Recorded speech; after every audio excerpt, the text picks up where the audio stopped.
this is Community Unity Now, the D Tycoon Show. This is Bill Morton, President of the Rogers Park Chamber of Commerce, and I am Trudy Leong, Administrator of the Rogers Park Chamber of Commerce. Our very special guest is Rachel DeWoskin, author and activist. How are you, Rachel? Fine, thank you. Thanks for having me. Welcome. Thank you. Well, first of all, tell us a little bit about your activism and how it relates to writing. Well, I think all writers are committing political acts.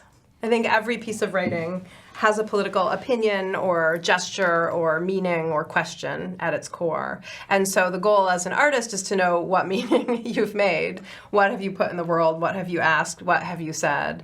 And increasingly in my own writing life, my goal is to promote change. I think most writers write about transformation, and I think a lot of us hope for a more just society. And we're not propagandists, and art is its own nuanced and complicated arena, but I think you can actually make good change with good art. Mm-hmm.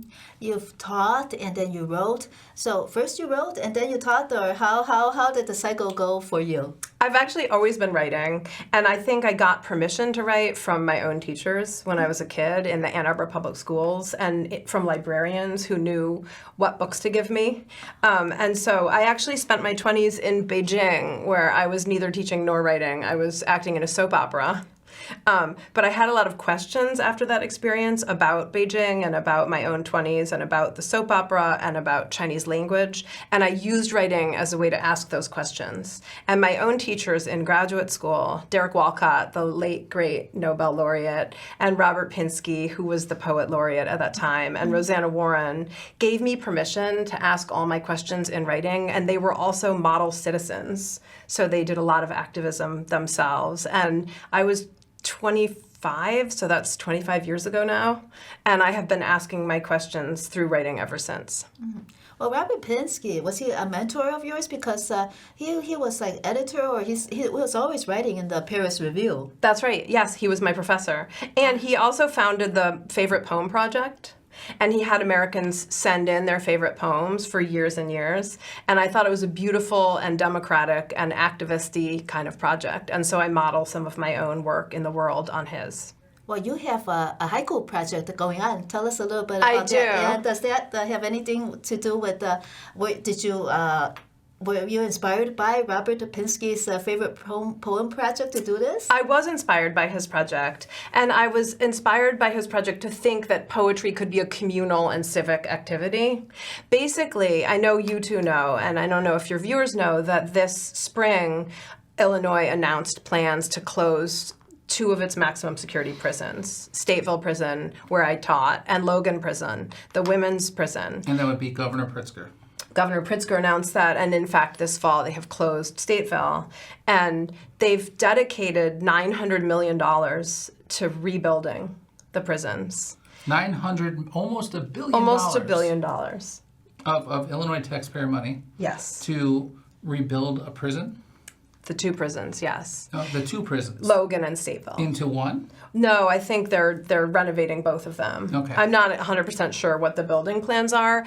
And of course, it's a complicated issue because on the one hand, all human beings deserve basic human rights. Clean water, which they have not had at Stateville, reasonable temperatures, which they have not had at Stateville or Logan, and basic human dignity. There were issues with water. There were issues with mold on food. Yeah. There were issues with closed quarters during COVID. Yes. All of this. And fantastic temperatures. Mm-hmm.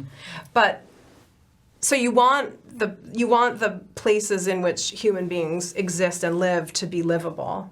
But you also think about $1 billion dedicated to what is fundamentally going to perpetuate mass incarceration in perpetuity. Mm-hmm. That's so much money. And what it means is that we're doubling down on a system which we know doesn't work, and which we know doesn't save lives and doesn't help communities. And so I started this poetry project called the Illinois 900 Million Poem Project. And I'm just asking citizens across the state to write a haiku, telling me what you would do with $900 million to make Illinois more beautiful, to protect our environment, to protect your community, to improve your own life or the lives of the people around you. And I started with a pilot workshop at a school on the southwest side, and some of the kids wrote poems. Can I just read 3 of them? Please do. So haiku, most of you probably know, it's 5 syllables, 7 syllables, 5 syllables. So it's 3 lines, and the only rules are that you have to follow the syllable count. Some of the kids wrote, $900 million could buy every school its own swimming pool. Another one is, I'd make Illinois safe by lighting the whole sky, tiny fairy lights. And a third one, the final one I'll read, is, what if we planted 900 million trees here, 1 for each dollar? And these are 8th graders, you said? Those were 8th graders, yes. They're thinking about the environment, and they're thinking about the school and education and all of that. They're thinking about their community garden, too. Mm-hmm. One of the kids said, can we just have $900 for our community garden? Just $900 of that $900 million to make our garden nicer. Anyway, if you want to send me a haiku, you can email it to me at Illinois 900 million poem project @gmail. Can you repeat that a little bit slower? Of course. It's Illinois 900, the numerals 900 million poem project @gmail.com. And I will include your poem. And when you gather a certain amount of poems, what are you going to do with them? I'm going to put them in a big box, and I'm going to take them to Governor Pritzker's house. All right. And I'm going to say, look, we have thousands of poems, thousands of people we asked, and not a single person said, let's double down on mass incarceration. Nobody said, let's build more prisons, or let's pump all of our funding into prisons. Does Governor Pritzker know about this project yet? I don't think so. But I think Governor Pritzker is a deep-thinking human being. I think he'll like this project. I think he'll appreciate hearing from people. And I think he'll know now. He'll know now. Hi, Governor Pritzker. We have poems coming your way. Yes. You're welcome. Enjoy. 1,000. That might not actually take that long.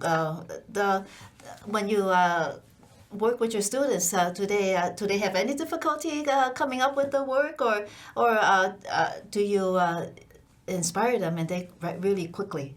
I don't know if I inspire them, but they write really quickly. My students are often very joyful. I think kids love poems. I actually think that poetry is a very lively tool for conversation and for joy in the classroom and for distilling truth into something efficient and lyrical and beautiful. And you're also teaching them what a haiku is. I'm teaching them what a haiku is. And they're being creative and they're writing. Because I've seen a lot of adults within the city of Chicago that went through the Chicago public school system, and they're old and they've lived their whole life, and they're illiterate.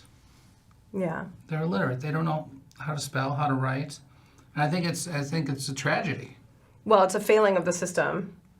We need to dispatch teachers into the communities, and we need elders teaching youngsters, and we need our public libraries to be protected and to be thriving.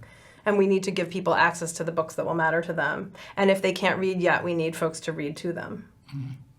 You are also on the steering committee of Writers for Democratic Action. Mm-hmm. Could you tell us a little bit about that? Of course. Writers for Democratic Action is an organization close to my heart. And we started in 2020 with just a scrappy group of writers who felt like we wanted to fight to protect democracy. That must have been during COVID. It was right before COVID, yeah. And we have morphed into a giant organization. We have 3,000 members. We have hundreds of bookstore partners and library partners, and we try to champion social justice and democracy, and we fight censorship in all forms. We fight book banning, we protect authors whose books are being banned, and we host a democracy book club. So folks can come and talk about freedom, talk about progress, ways forward, talk about their books. We invite opposing views. I think it's important, actually, that we be able to have conversations across the divides instead of walling ourselves off or shutting down. And we are trying to fight all the good fights, the way so many writers are, and so many readers are, and so many artists and citizens are. Mm. You also won the National Jewish Book Award. Yeah, tell us about that. Thank you for mentioning that. I won the National Jewish Book Award for a novel I wrote a couple of years ago. It's actually a very recent novel. And it's about a group of migrants who survived World War II in Japanese-occupied Shanghai. It's actually not a widely known history. And I came upon it myself as something of a tourist. I was actually in Shanghai one summer working on a contemporary television project. And I went to the Jewish Refugees Museum. And in that museum, I saw this beautiful photograph of teenage boys, maybe 4 boys, and they have a slightly desperate, hollowed out look because they're war orphans, but they're also holding table tennis paddles, and they have these polo shirts on, which are monogrammed with the insignia of their table tennis team. And I was staggered by that photograph. I thought, these kids traveled thousands of miles overseas, or in some cases by Trans-Siberian. They landed in Shanghai as refugees, and with no money. They were allowed to take nothing from Europe. Their parents, in some cases, had no jobs and no prospects. And yet, somehow, the community that supported them made a school, and then made a table tennis team, and then made polo shirts that were monogrammed with this insignia. And I wanted to know how. How do refugee communities give their kids childhoods in contexts as unnurturing as cities at war? And so I spent 8 years researching the Shanghai Jews and how this community functioned in wartime China. That's difficult because Japanese occupation circumstances are very brutal, and I don't know how they were able to survive so well. I mean, that's an amazing story to tell and to learn about. You're right that it was brutal, and it's very historically interesting that the Japanese army did not murder the Shanghai Jews. The Japanese army allowed the Jewish refugees to survive, and the Chinese government allowed the Jewish refugees to land, in some cases without papers. And there are a series of very complicated reasons why that's true. But in a way, I think it's a nice lesson for us. We didn't allow people to land. We sent ships back from the American borders. Right. So 24,000 human lives were saved by way of a small area in Shanghai where Jews were allowed to live. That's like the opposing sides of World War II. China was and Japan were at war, and the two sides allowed the Jews 24,000 Jews to enter Beijing. That's right. Well, it was more 18,000. Shanghai. Yeah, 18,000 Jews 18,000, came. Some were okay. already living there. But mainly it's an interesting historical lesson in how to take people in, how to open your golden doors, you know. During extreme circumstances. That's true, yeah. It's a good point. 2 questions. First of all, what kind of Chinese do you speak? What dialect? Mandarin. Okay. And then second, how do you apply what you learned with that the situation, those 80,000 Jews migrants in China, and with the migrant situation in the U.S. now? Well, I'm glad you asked that question. When I was working on the novel, I interviewed Michael Blumenthal, who was the Secretary of the Treasury under President Carter. And Michael Blumenthal was a Shanghai Jew. He came of age in Shanghai. And he's an unbelievably lucid and brilliant guy. He remembers everything. He's in his 90s. He remembered the names of every girl he had a crush on in 1940s Shanghai.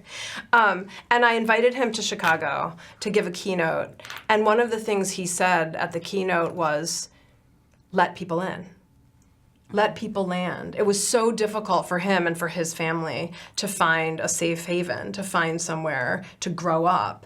And America benefited from letting him in after the war, which was also complicated. And so in some way, I think it's very important that we welcome people and that we take care of people to whatever extent we can. And the extent is huge. We have lots of resources. We can actually take care of people. And that's my position on migration. And let's offer asylum. Let's offer paths to citizenship and ways to live safely and to bring your family into a place that's safe. For your group, organization, Writers for Democratic Action, is that the organization doing anything to concerning the migrant situation? We're not addressing migration directly, although we've hosted democracy book clubs about migration literature. So in a sense, we've opened a conversation about it. One thing that we have been working on this summer and this fall is an agitprop play production called It Can't Happen Here. And everybody can participate. So in 1936, Sinclair Lewis, who was then the only American Nobel laureate, adapted his own novel, It Can't Happen Here, which was about the rise of fascism, the rise of authoritarianism. And he made a play, and there were 17 simultaneous productions, actually 21 simultaneous productions across 17 states. And at Writers for Democratic Action, we decided this year, as an homage to him, to write a very short version of that same play and to offer it. It's free on our website, and any 5 people anywhere can do it.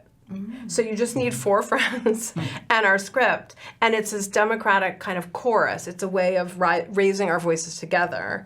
And we have a Spanish language version of the script as well. So you can do it in English or you can do it in Spanish. And it just sparks a conversation, and the conversation is in part about migration and about opening our doors. Wow. So that idea came out of your steering committee? That idea came out of our steering committee. So where can we find this? So that's on our Writers for Democratic Action website, which is writersfordemocraticaction.org. Okay. Easy to find. And the script is on the It Can't Happen Here page. Who is the founder of Democratic Writers for Action? Well, there are a couple of people who founded it. The brilliant and beautiful human beings, Carolyn Forche, the poet, Paul Auster, whom we lost this year, and his brilliant wife, Siri Hutzfit, and their daughter, Sophie. And who else founded it? James Carroll, who's just stunningly brilliant and generous. Mitchell Kaplan, who runs Books and Books bookshop in Miami and is a tremendous agent of good change and activism. You should have these folks on the show next time you have a chance. Yes. Those are the original founders. Also Peter Balakian, tremendous writers. Yeah. So what are you doing now? I'm working on a book about a woman who is incarcerated for a crime of self-defense and a crew of feminists and activists who get her out. Mm-hmm. And what do you base the research for that book on? So the research for that book is based on dozens of case studies of women who were incarcerated for acts of violence committed when I feel like their lives were in danger. Often these cases hinge on the question of whether a life was in imminent danger in the moment during which a crime was committed. But I'm investigating the question of what those moments look like and whether if you've been in danger, you're ever actually not in danger.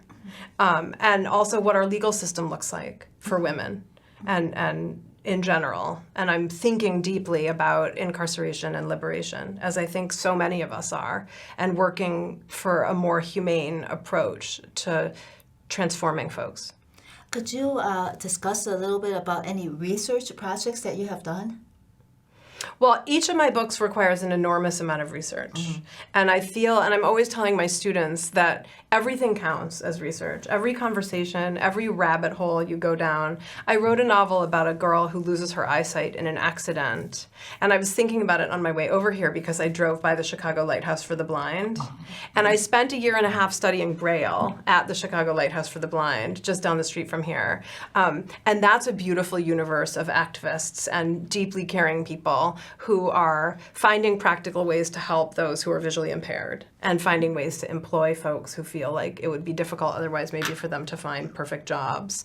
And so for that book, I also interviewed hundreds of teenagers, visually impaired teenagers, and I read medical cases and I watched movies about visual impairment. And I was inspired to write that book by a Venezuelan children's book called The Black Book of Colors, which is an entirely black book.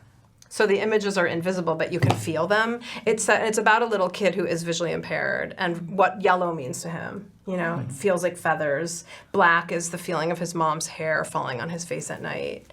And I was interested in, as always, transformation. Mm-hmm. What it would feel like to go from reading that book as a sighted reader to reading it as somebody who reads it with her hands. And so I did 3 years of research for that into visual impairment and practical applications of tools and methods for living a full life if you see with your other senses. Isn't there a word for that, to combine the senses into something? It starts with an S. It's synesthesia. Yes. Yeah, where your senses cross. Actually, synesthesia was a big inspiration for that book because I was curious what your memories of color would be and whether they would fade or change over the years and whether you would still think of things in a visual way if you lost your eyesight. It kind of reminds me of like when you lose a family member. Yeah. And you wonder if you're going to remember their face. Yeah, exactly. Mm-hmm. Yeah. You can't see it anymore. Yeah. And maybe you reconstruct versions of it in your own mind, which are part memory and part imagination. part creation and part memorizing or remembering. So you have been teaching students at the Stateville prison and also at Logan prison? I've not been at Logan, just at Stateville. Stateville. Yeah. And now you don't know where they are. That's true. That's the question. Okay, so Stateville prison, Logan prison, they're both being renovated with this $900 million, almost $1 billion. They have to remove the residency there, and so where did they put them? Yeah, you're not allowed to know where they are. You know, you're not allowed to. You're not allowed to know where they are. Is the public know? This should be public information. Does it sound right? I feel like eventually we'll figure out where people have been moved, but at this moment we don't know. And the professors who teach through various programs in incarcerated environments are typically not allowed to have contact outside of the classrooms, and so I abide that rule closely and carefully. But I know that the folks at the Prison Neighborhood Arts Project, PNAP, are working around the clock to locate students and to make sure that we can eventually get professors in classrooms with incarcerated students again. And it just makes me think, do their families know where they were? I don't know the Moved answer to that. I hope so. That's basic human rights right there. I know. A lot of basic human rights are violated by the carceral system. What would the color that comes to mind for you regarding this situation? What's the color that comes to my mind? Yes. Do you have synesthesia? I don't. That's a very synesthesia question. I mean, in my mind, the prisons are metal and they're gray and they're sharp and they have a ton of razor wire all over every part of the sky and every part of the grass, and they feel absolutely suffocating and claustrophobic, and they scare me. I think the system is terrifying, and I think we need to renovate it completely. Not just renovate the buildings, but actually reimagine how we can address justice for everyone in our society. Are you talking about the prison industrial complex? Yes. Prisons for profits? Yes. Okay. Yes. I recently reviewed a book called Free Them All by a French abolitionist. I read it in English. It was in translation. And it combines feminism and abolition in a way I think is really important. Because I think sometimes the feminist movement has been carceral in its approach, which is to say that crimes are committed against women and women are reasonably furious and devastated and working hard to reverse the patterns of violence. But the truth is incarceration doesn't reverse those patterns. It doesn't help with violence. It doesn't deter. It doesn't reform. And so we need a new system. So there was a French writer. Do the French have the same system, incarceration system that we have, the carceral system that the United States has? It's not identical, but there are similarities. You can read her book. It's quite interesting. Mm-hmm. What's the name of it? It's called Free Them All. Freedom All. Yeah. Mm-hmm. We have about a minute left. Do you want to show us what you have here? Yes, I'm so proud of this. This is an anthology that my dad-in-law, with whom I taught a course at Stateville, and I edited of work by our students at Stateville. And it's work about the human condition. It's work about what it feels like to be a human being, and the work of investigating one's own life and thinking about what went right, what went wrong, and why, and how to move forward individually and collectively. And it's called Humans of Life Row. And you can look that up, and there's no charge for this. There's no charge, we have no. a copy of it as well. And it's online. You can find a PDF of it, and it has deeply beautiful artwork and poetry and nonfiction written by some of our students at Stateville a year and a half ago. Humans of Life Row. And Rachel DeWoskin, tell us how our viewers could contact you, and again, how they could submit haiku to your haiku project. You can contact me anytime through the Writers for Democratic Action website or Illinois 900 Million Poem Project at gmail.com. And I'll include your haiku even if you don't get the syllable count exactly right. Thank you so much for joining us on Community Unity Now, the D Tycoon Show. This is Bill Morton, President of the Rogers Park Chamber of Commerce, and I am Trudy Leong, Administrator of the Rogers Park Chamber of Commerce, with Rachel DeWoskin. Thank you so much for joining us, and we'll see you again next week.